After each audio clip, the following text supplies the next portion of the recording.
আসসালামু আলাইকুম গাইস, আজকে চলে আসলাম নতুন একটি ভিডিও নিয়ে। আজকের ভিডিওতে দেখাবো আমাদের ওমানে ব্যাচেলাররা এখানে কিছু গাছগাছালি লাগাইছি আমরা, কিছু সবজির গাছ, কিছু ফুলের গাছ, কিছু অ্যালোভেরার গাছ, সব কিছু মিলিয়ে ঝিলিয়ে মিক্স যেটাকে বলা হয়।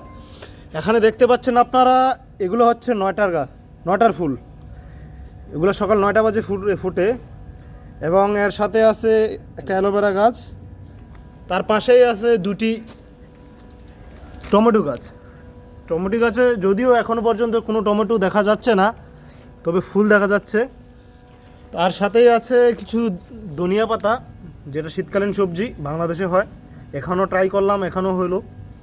তার পাশেই এটা একটা লাউ গাছের চারা, 3-4টা অবশ্য আছে। এই যে এখানে 2-3টা আছে, যদিও এখন এটার সময় নাই, এখন এটার সময় না। এটা যদি সেপ্টেম্বরের দিকে লাগানো হতো তাহলে বড় হইতো, এখন এটা হবে না, দেখা যাক, আল্লাহ ভরসা। তার পাশে দেখতে পাচ্ছেন এটা একটা ছই গাছের 4-5টা চারা আর কি। তো এটা বড় হতেছে, ইনশাল্লাহ দেখা যাক কতটুকু পর্যন্ত হইতে পারে। তারপর আরেক পাশে আপনাদেরকে নিয়ে যাই, এটা হচ্ছে রুমের সামনে আর কি। এটা রুমের সামনে একটু খালি জায়গাতে এক শ্রদ্ধেয় বড় ভাই অনেক কষ্ট করে এই জিনিসগুলো লাগাইছে।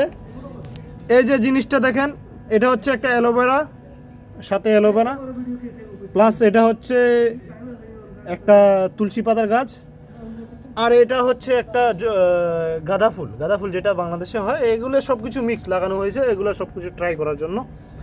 এটা দেখতে পাচ্ছেন একটা জবা ফুল গাছ, হ্যাঁ। প্লাস এর সাথে দেখেন, এটা যদি অন্ধকারের মাঝে আপনারা দেখতে পাচ্ছেন কিনা জানি না, তবে এটা হচ্ছে একটা করলা গাছ। তার পাশে হচ্ছে আম গাছ, পাকিস্তানি জাতের আম। এই 2-3টা আম গাছের চারা আর কি। আর সবচেয়ে মূল কথা হচ্ছে এখানে একটা এই যে কমলা লেবুর গাছ দেখতে পাচ্ছেন, বিশাল একটা কমলা লেবুর গাছ। এখনো পর্যন্ত কিছু হয় নাই, মানে হচ্ছে না, মানে হবে 2-4টা ধরে। যাই হোক গাইস, আজকে আর ভিডিও লম্বা করব না। আমার শ্রদ্ধেয় বড় ভাই মিজান ভাইয়ের চ্যানেলটা সবাই সাবস্ক্রাইব করবেন, লাইক কমেন্ট দিয়ে সাথে থাকবেন, নতুন মানুষদের সাথে থাকবেন, দোয়া করবেন যাতে এই যে টমেটো গাছগুলো যাতে খুব জলদি টমেটো ধরে। ইনশাল্লাহ দেখা হবে নতুন আরেকটি ভিডিও নিয়ে।